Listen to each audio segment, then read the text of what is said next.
Okay, my name is Gary Wilkes. I am the lab coordinator here for biology and chemistry departments. We have a lab techs, 5 lab techs total. And so this is the safety briefing that you guys have for the start of the semester. So first thing, when you guys walked in today, there's a sign on the door. What does the sign say? Check your feet. What's that? Check your feet. Check your feet. All right, so you guys have to have closed-toed, closed-heeled shoes on to be in the lab room. This is regardless of whether or not you're actually doing a lab. So don't show up on midterm, final day, if you're coming in here for a lab practical going, oh, we don't need to do that. I can wear my flip-flops today because you won't be able to be in the lab. So I highly recommend that you guys take an old ratty pair of shoes, throw them in your car, and that way you'll always have a backup pair of shoes here. And even if you're sure that you're never going to do that because you're not the type of person to wear flip-flops, you might be able to lend those shoes to somebody else and let them, do their lab. Second thing on there, no eating or drinking. This includes water.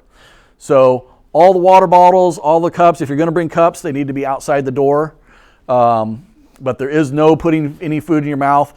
And this goes for us too. It really sucks because I have to take my water bottle and go outside every single time I want to do this. Now, why do we do this? I mean, obviously safety, and because, hey, it's a lot of fun just to torture you guys. But it's not just the pleasure of torturing you that allows me that has me doing this. There's an organization, who's heard of OSHA? Anybody want to know? Take a stab at what OSHA stands for. Very good. Occupational Safety and Health Administration. That's right. It is an administration. It is not an association like a homeowners association. This is the government. It's just not as scary as a homeowners association. All right? But they control basically every aspect of my life here. And in California, we are exceptionally blessed because we have Cal OSHA, because in California, no federal regulation has ever gone far enough. They need to take that regulation and make it 4, 5, 6 times more difficult to comply with. I mean, make it safer. All right. So OSHA is the reason why we're doing this. Now, OSHA, they have inspectors. They come around. They can knock on the door, show me their credentials, and I have to let them inspect anything they want to inspect here. And when they come through and inspect, they're not going, oh, it'd be good if you did this, it would be good if you did that. No, they're coming in going, ooh, that's a $500 fine. That's $1,000. And so on. All right. And it's kind of funny because they're a state organization, we're a state organization. So they're taking money from us that then we have to go and apply to the state to get back. So it's kind of like cannibalism. It's just like a big circle. So right now we've got 1, 2, 3. We had 3 drinks up on the counters. That's $3,000 worth of fines right there. All right. So let's not do that, all right? When you come in, it's not just because I like to torture you. If you got your water bottle or something in here, keep it inside your backpack. It can't just be on the floor looking like you're just going like this and then setting it down, okay? That's a no-go. Likewise, if you guys walk in here and you guys, it's noon, you guys just finished, you had a McDonald's or something, you got a burger wrapper, you got a soda, you got the wrapper from your fries, you come in here, throw it in regular trash can. If they come in and they see those in here, there is no arguing with them. They will tell us that's 3 instances of eating in the lab, and that's a $3,000 fine right there. So all your trash, there's trash cans right outside there. There's a trash can right behind the wall here. Make sure you toss your food, gum, whatever else outside. Don't toss it in our cans in here. We can get fined for that. It doesn't matter. We can't argue it, right? It's the government. We're not going to get to argue this. So we got OSHA. Next thing is at your guys' workbenches in the center between the sinks. You're going to have 3 things. Boraxo hand soap. This is, a powder for doing your hands. You're going to have this liquid detergent. Don't use this on your hands. This is for washing glassware and other stuff like that. So this is like harsh detergent. You really don't want to use that on your hands. One other thing, they'll be usually over in the corner or in the center. This is DI water, little squirt bottle. Feel free to refill this up. At the taps, there you have the white handled ones. You can just refill this. You don't have to wait for us to do this. Last thing you're going to have is you're going to have this disinfectant here. So this disinfectant is good for 90 days from the time we pour it. And so it has an expiration date on it. If it's past expiration or you're out of it, let us know. This stuff is hydrogen peroxide. Anybody know what the chemical formula of hydrogen peroxide is? Now, you guys, all right, so hydrogen peroxide is H2O2. Sounds really close to something else we know, like water, right? So what you do is you pour this down. I'm going to move on. You pour the, or you spray this down, wipe it so you get a nice even film across your desk, and then you wait 1 minute. This has to happen at the beginning and the end of every lab session. So when you come in, first person in, sterilize your guys' counter. You don't want to trust the people behind you did it, right? And always do it before the next group. So anyways, wait 1 minute. After 1 minute, come back in. Go ahead and you can use the same towel to dry it off, and whiz bang, you're done. All right, we're going to hold on to this, and we'll come back to it. Now, the thing I wanted to say about H2O2, hydrogen peroxide, it's very close to H2O, which is water. This stuff works because that extra oxygen comes off and oxidizes and rips apart any little microorganisms or anything that's on here and kills it. So what you end up with is water and ripped apart little bitsies. All right. I say that because now we're going to talk about waste streams, where we throw things. I've already introduced you to the gray regular household trash, right? What goes in here? Regular trash, right? Not food wrappers. If you get a bad test and you don't want to look at it ever again, that would be where you put it. I highly recommend you learn from your mistakes if you didn't do well on a test, but that would be an appropriate spot for that. Somewhere else in the room, chemically contaminated waste. You pop it up, it says not for biohazard, all right? Don't put biohazard in here. Chemically contaminated waste. This is if you spilt some chemicals and you wiped them up off your desk, you can put the rags in there. Dirty broken glass. Why do we call it dirty broken glass? Has it been whispering sweet nothings into the middle of the night? No. We're going to say it's dirty glass. Again, not biohazard. We're going to call this dirty broken glass because we're going to assume any glassware you break in here is contaminated with chemicals or something, right? In the back, we have another just cardboard box that is for clean broken glass, and the clean broken glass can go out through the janitors and doesn't cost us hardly anything. This has to be sent out and incinerated. So don't fill this up with stuff that doesn't need to be put in there. Same thing with this. The other thing we have is biohazard. So the first one that you guys are going to be mostly occupied with is this is obviously normally on the floor. You put your foot on it, opens up just like Grover or Oscar the Grouch from Sesame Street, right? And then you feed them cookies or whatever, or the biohazard. This is for soft. You see it's got a little plastic bag in there. Don't put anything in there that's going to poke through this bag and poke me or one of my lab techs. All right? Those things go into hard-sided biohazard. There's the biohazard symbol. Hard-sided biohazard. Likewise, don't fill this up with paper towels or anything like that because these are actual medical biohazard containers that we pay through the nose for. And I really don't want to have these things filled up with cotton balls and stuff like that. You guys might get these little cute little baby Sharps biohazards, and you'll see these at your desks. Again, it's not a handy dandy trash can. Don't fill it up with wrappers from Band-Aids, cotton balls, swabs like that. Things that will go in the Sharps container. Microscope slides, right? Because they can break and cut, especially cover slips. You guys will have cover slip or microscope slides that you're cleaning and you're going to keep, but you're always going to throw away the cover slip. Don't try and reuse the cover slips. These here are auto prickers, so they got a big sharp needle in them. Those can go in there. What about scalpels when you get done with your scalpel? Trick question. We clean the scalpels and stuff like that. But if you break a blade or something, where would you put the broken blade? In the hard container, right? Actually, it's a trick question again. If you break a blade, have your instructor come deal with it. All right? Gloves. Where are you going to put your gloves? Soft biohazard. Soft biohazard. Cotton ball that's got blood on it, say. Soft. Paper towel that we use to clean our desk with the... Wow, look at that. You guys knew it. Outstanding. That is... Normally people are like, oh, you guys right there. So go ahead and throw those away. I really appreciate that. It's the only thing here in this lab that does not cost me extra money to get rid of. So please don't fill up my chemically contaminated with your wiping down before and after desks. Okay. Oh, so one of the other things, let's go ahead and PPE. What's PPE? Personal protective equipment, right? So we're talking like Kevlar helmet, flak jacket, right? Ballistic goggles? No, that's the military. All right. Primary thing you guys are going to be concerned with is goggles, right? You're going to see me walking around like this all day long. You're going to see my lab techs with the goggles on the head. I know you guys want to be really, really cool and look just like us. Don't do this.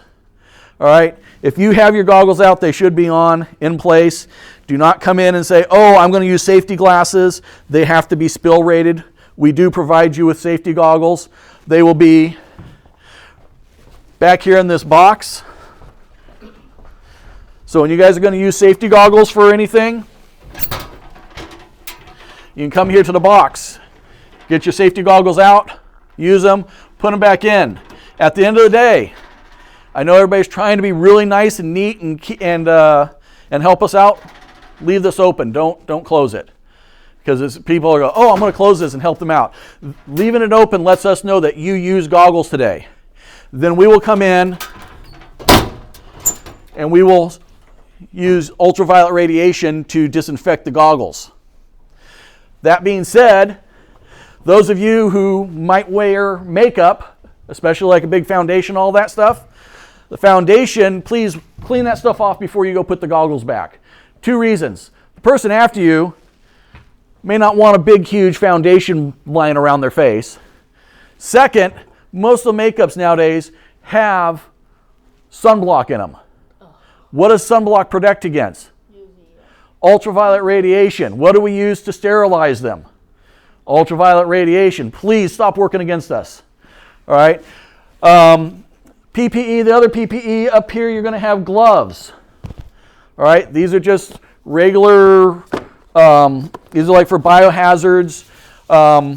These gloves can have up to 5 holes, pinprick holes in them per glove and still meet standard.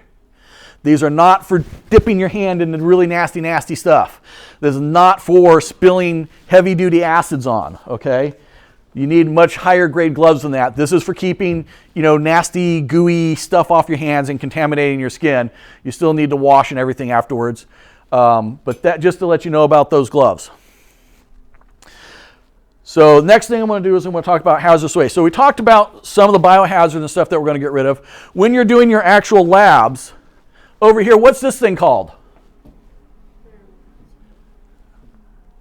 All right, it's a fume hood, right? So those of you who like to smoke and vape, you come over here, open it up, climb inside, you guys go ahead and light up, right? No, that's not what it's for. This, you bring it up to a certain height. Every fume hood is going to have indicators on it.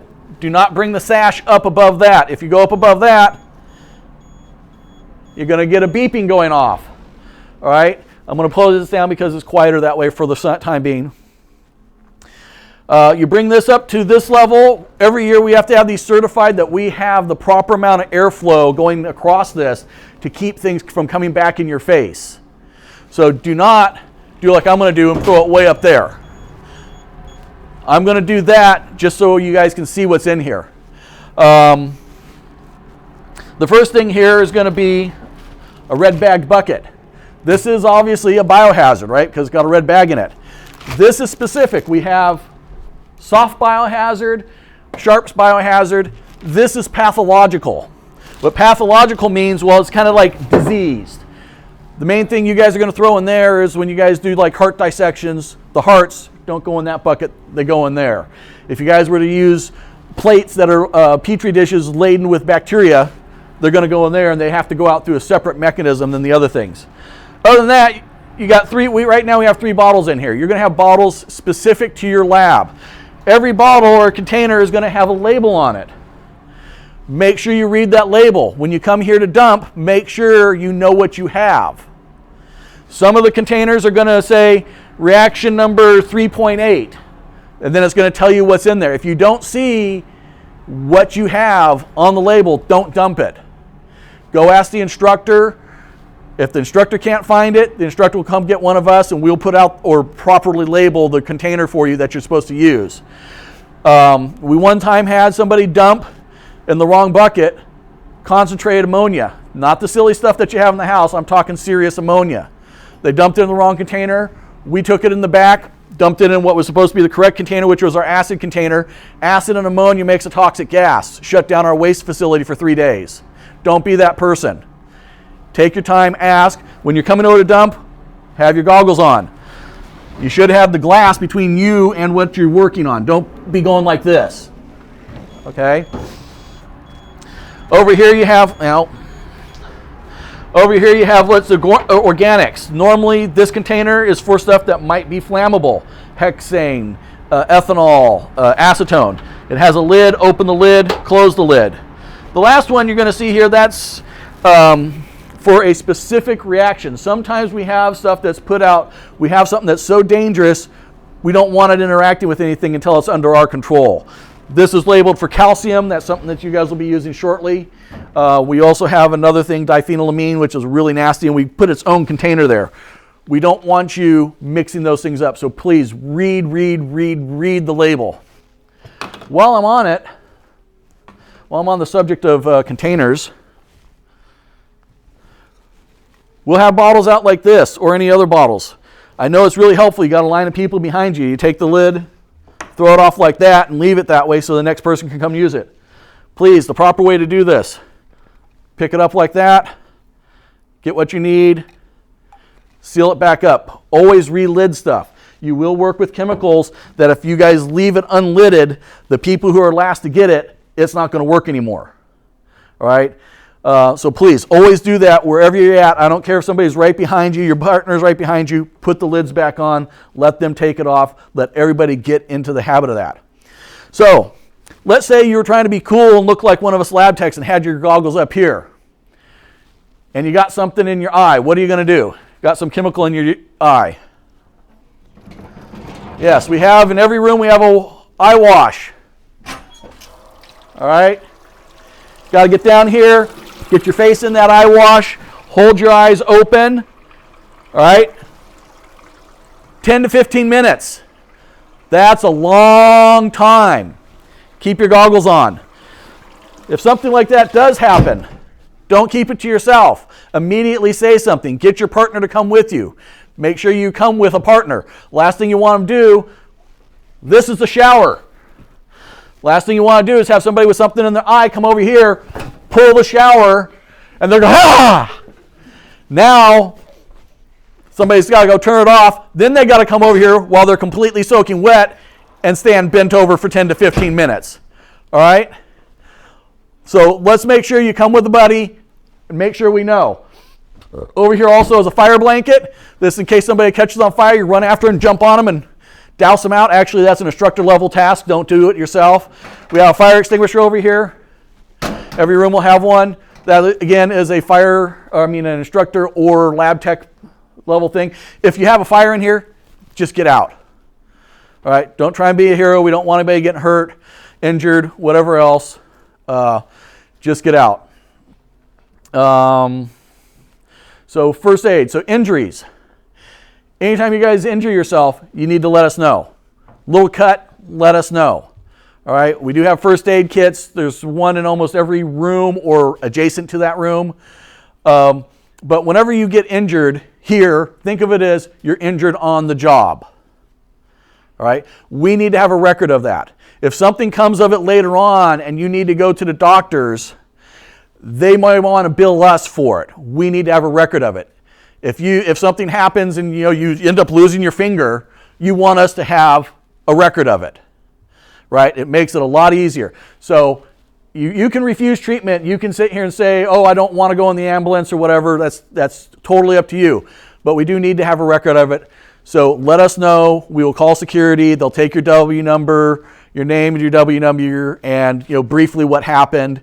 It's not like, oh, we're going to get all over you. We just want to make sure that we have it documented so that people don't come and say we're trying to hide stuff. Right? So let us know anytime something happens. I'm going to share an incident. So almost every semester, usually over in chemistry, we have somebody spill an acid or base on their thigh, right? You're sitting down at the table, they always spill an acid or base on their thigh. Now, I missed the shower. So you go to the shower, that's a really good place to go if you're on fire, all right? If chemicals exploded all over your body, that's a good place to go. Don't tell anybody I said, oh, you can't use the shower. That being said, mostly you're going to get something like on your arm, you can go right to the sink, right? You don't need to go pull. I had that happen my first semester as the coordinator.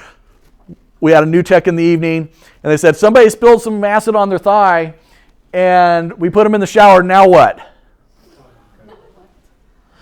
Okay, so here's the thing. Same semester we had this happen. Like I said, this happens all the time. Acid on the thigh, student runs to the bathroom, doesn't want to make a scene, right? Burns a hole in her leg, drops out of the whole science program. Okay? I'm not doing that anymore. Duh. All right? Like 2 or 3 weeks later, we have somebody do the same thing. They say something, we pull them in the back room, we have a hose down the leg, pull some curtains, they take the pants off, they hose down their legs more, we give them scrubs that you can sign out, go back and finish your experiment.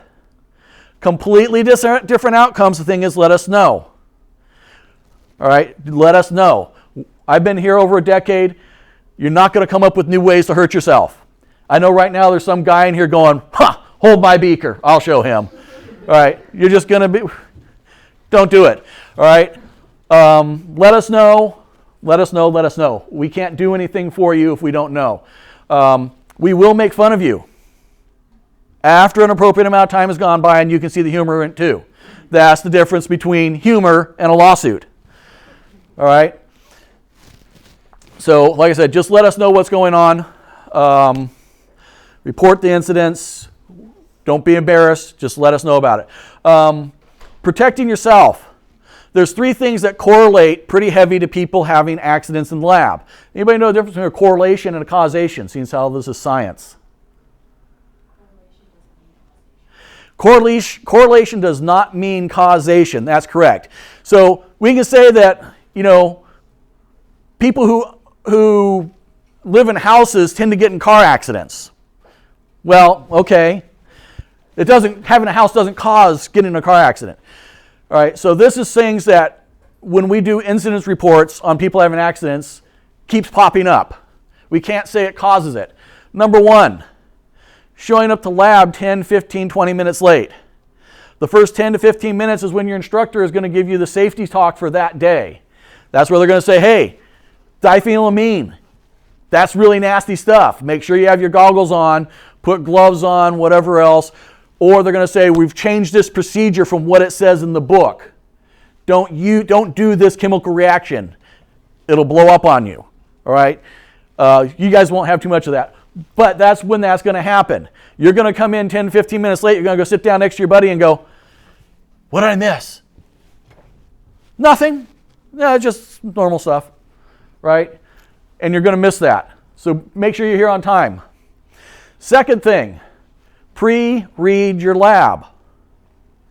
If you show up to lab and you have no idea what's going on that day and you're just following the procedure, you're going to be looking at this and doing and looking and doing and looking and doing, and you're going to be working in groups of 4. And if all of you are sitting here looking and doing and looking and doing and looking and doing, you might get to the end result at the end. You're going to have no idea what you did that day, but you're also there's a high likelihood you're going to be making mistakes. All right? So pre-read your lab. This is so important. If you go over and take majors chemistry, anybody taking Chem 1A yet? What do you have to do before you sit down? Okay. Over in chemistry, they don't let you use your lab book. You have to use your lab notebook. You have to write out the entire procedure, every step that you are going to do that day in your book before you come to class. You line up and show the instructor, they sign it off, and then you can go sit down. If you have not pre-done that, you're gone. You just get a 0 for the day. All right? A lot of instructors here are going to have pre-lab quizzes that's easy points. Read the lab, because that's how important it is to your safety to know what the heck you're supposed to be doing that day. Plus, you now know what's going on, you can understand it better, and you can actually ask intelligent questions of your instructor while he's here for you to ask. So please, pre-read your lab. It's also going to help your grades. And that we can show an actual causation for. Last thing, clean up. Everybody is always desperate to get out of lab, right?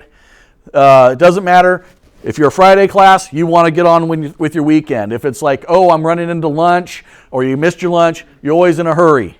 You want to clean up, you need to take your time, slow down. People get in a hurry, they start doing stuff. Our worst, it wasn't worst outcome, but worst potential injury we've had was somebody, I keep talking about this diphenylamine. Diphenylamine, and you guys will be using it, is concentrated acetic acid with a little splash of concentrated sulfuric acid on it, and then a sprinkling of the active ingredient diphenylamine. It's clear. It looks like water until it comes in contact with nucleic acid and then it turns blue. They were cleaning up. You're going to work in groups of 4. One person went and put the goggles away. One person's going to go put the beakers away. The other person was going to go put the test tubes away, and I don't remember what the 4th person was doing. The person putting the test tubes away, oh, I got water in this test tube. It wasn't. What goes over the sink, the goggles are already been put away. Instead of going across the room and getting goggles again, takes a test tube brush, shoves it down in there, and it squirts back on her face. Now, we didn't have a problem with her letting people know because she screamed her, her lungs out. Lab partner got her over to the wash. We called security. Security has a direct line into the fire department. They have a whole system. They go and move. They have a person go and drive the fire trucks directly to our building, directly to our room. 9 minutes later, we had paramedics walking through the door. Okay? This is why you let us know. We have systems in place. We've done this. Fortunately, they got her in there. They washed it out. No eyesight loss. So, all right. So let's make sure we do this stuff. If you guys catch yourself going fast and you have no clue what's going on, do a safety pause. Just call a safety pause in your group. Go, let's take a step back, take a deep breath, and think about what we're doing. I am very serious about the goggles, guys. I don't mind spilling acid on me. You know, whatever, I go rinse it off. Maybe I'll get cancer in 20 years, but I'll probably be dead by then anyway, so who cares, right? Goggles, eyes do not heal very well at all. All right, so I am very, very adamant about using these goggles to protect your eyes. Eyesight, you just take it for granted until it's not there any longer. So along with that, protect yourself. Las Positas College students have a very good reputation of being really, really good, safe people when they go out into the environment. We have people going and doing internships at the lab, at private companies, National Institutes of Health, all over the place. And we are known for our students coming out and being very, very safe workers.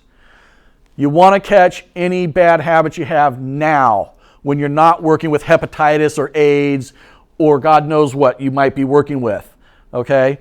So if you catch yourself, if you're somebody who bites your nails, does this, I've seen people doing this with their hair, okay? Seriously, you need to stop it. I came in, I always pick on this one person from I always pick on the organic chemistry students because they're like at our pinnacle of chemistry. They've been doing this for a while now. And I've been in there watching somebody write in their lab notebook with their gloves on that they've been handling nasty organics with. Right in the lab notebook. And of course, I just come up on the other side of the table and go, you sure you want to be doing that? I will make fun of you. All right? Learn from it. Break those habits now. Most people are not even aware they're doing that. Biting the nails, playing with the hair, wiping the face like this. You need to break those habits when you're going to be working in this type of environment. So please, try and catch yourself doing that. Catch your partners doing it. Let them know they're doing it. They're probably unaware. If one of your lab partners catches you doing something like that and brings it to your attention, please do not get mad at them. They're just trying to make you a safer person.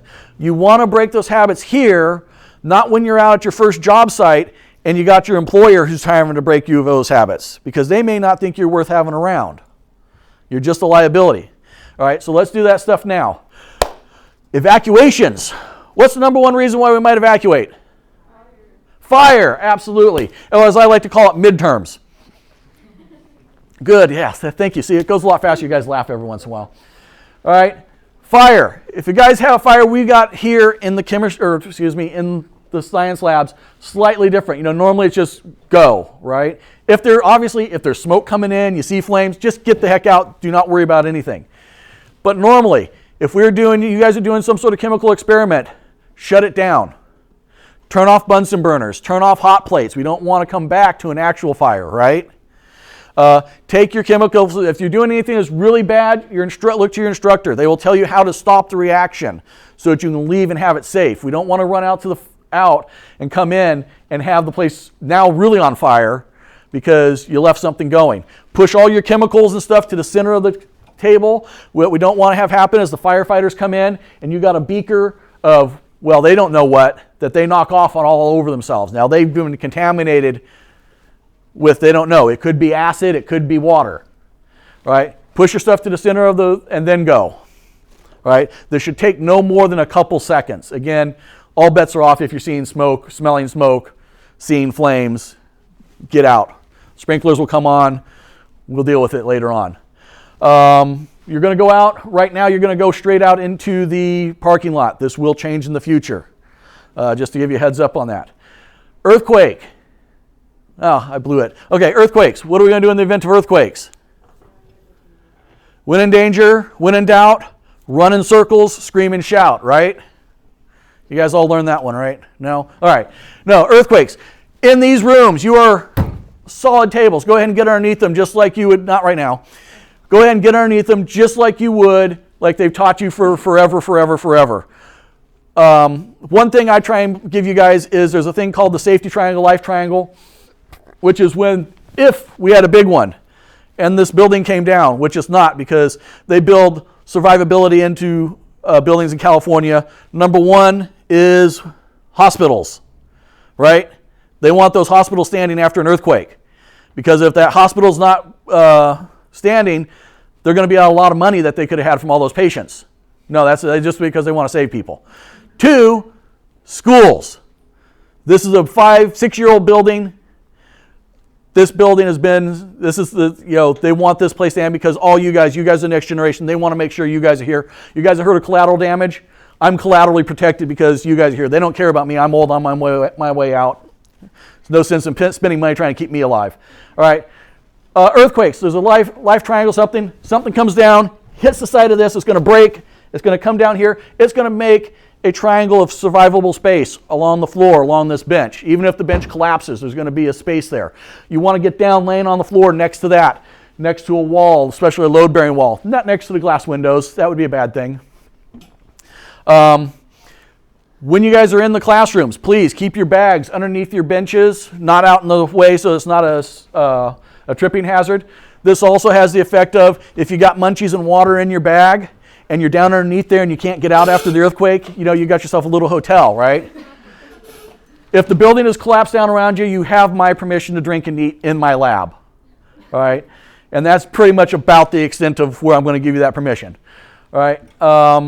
After the earthquake has stopped, first of all, everybody take a look up. What's going to come down on you?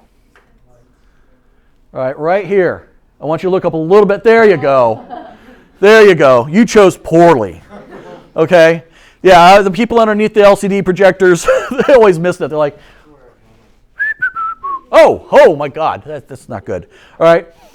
After all the shaking stops, there are going to be aftershocks. You're going to head out, same evacuation route. You have one extra thing you got to worry about for for earthquakes from fires. And this is if there's an aftershock, we have a second-story building up there. There's a nice big walkway platform out there. If all those windows broke up there and there's glass littering that walkway and another one starts, on the edges is going to be a nice glass waterfall. All right? That's a danger area you got to be worried about going through. So if it starts shaking again, get back, get up against the building, maybe get down along it. Same thing if you're near high-rises in San Francisco or Oakland or something like that. I was in Loma Prieta the day after it happened. I was with the Red Cross then.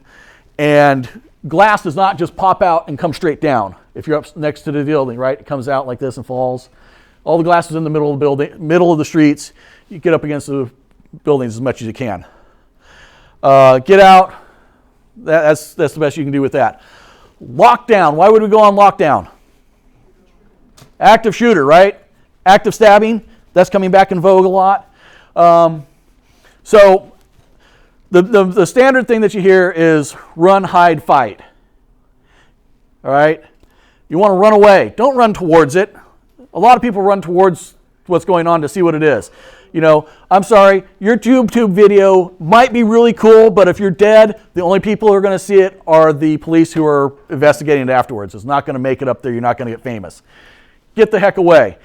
Here we're going to go with lockdown, because normally there's talking about business and stuff. You're in a classroom like this. What we're going to do if something happens somewhere else on the campus, your instructor is going to lock the door from inside. While he's doing that, he or she is doing that, please lower the curtains if some of you students could take and lower those curtains down. Turn off the lights. Get down on the ground, away from the windows, behind the benches, and be quiet. The idea is they come by, the door's locked, nobody's home. Right? Active shooting is done within about 6 minutes. Right? Whatever's going to happen is generally happened and done with by then. They're not going around trying lock doors and and busting them open and everything. They're looking for easy targets. The idea is get down, be quiet. Don't be on your phone going, "Oh my God, he's outside the door!" Don't do that. It's time to work on those rusty texting habits. I know you guys don't know how to do that any longer, right? Yeah, now that you guys got all the brain implants that goes directly to, right? Come on, guys, laugh. I know they're dad jokes, but anyway, stay down, be quiet. The whole idea is nobody's home. If you're in some place where you can't secure the door or something, get in corners, retreat to the rear room. This is not a big deal here. There's going to be someplace else, right? If you're outside, this is where your run, hide, fight comes in. If you're outside, the first thing you want to do is try and get in. Once the instructors lock the door, they're not supposed to open the door again. They're not supposed to endanger 24 people to get one person who was at the bathroom. All right? In this end, I would get the heck away. I would just keep going. Don't go hide out in the parking lot. There could be bombs in the cars. The Columbine high school people had a whole bunch of pipe bombs that didn't work, but they were trying to push people out into the parking lots to have more casualties there. Get the heck away. Go into the restrooms, hide, lock the door, stand up on the toilet seats, whatever you need to do. They're looking for easy targets. Just get the heck away. Last resort, fight. So this is the thing here that I always talk about. This is the fun part. Oh, I'm ex-infantry, so this is the fun part. If you all of a sudden heard shots and the guy comes walking by with the gun and he turns and opens the door, what do? Obviously, we're going to pause. We're going to hesitate. That's what he wants, right? He's coming in here with a plan. You guys have to have a plan. The best thing to do that they're going to say is if you guys just pick something up and throw it, right? If everybody picked up a textbook and threw a textbook at him, what is there in here? There's 14 people? 17? 17 2.5-pound textbooks come flying through the air at you. That's going to get his attention, right? You throw whatever you can.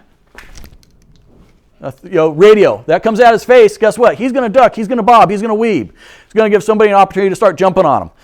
Who here saw It's a Bug's Life, right? With Flick and Hopper and all the ants, and Hopper says those ants outnumber us 100 to 1. If they ever realize that, we're through. This is exactly that situation. Grab anything you can, anything goes, throwing it, vats of acid, whatever. You guys back here, don't throw vats of acid over all the other people. That's a no-go. What are you guys doing today? What's your lab? Microscopes. That's a $2,000 rock. Are you allowed to throw a $2,000 microscope at an armed intruder? Absolutely. If we destroy 17 $2,000 microscopes, $34,000 worth of microscopes, and nobody in here is injured, and that guy is subdued, I'm cool with it. We'll figure it out. Again, you don't throw microscopes over everybody else, and I don't want to see you grabbing your microscope after the guy's down. All right, that's kind of a no-go too. The thing is, you guys throw whatever you can at him. You got to do this instantaneous. Throw, pile on the person.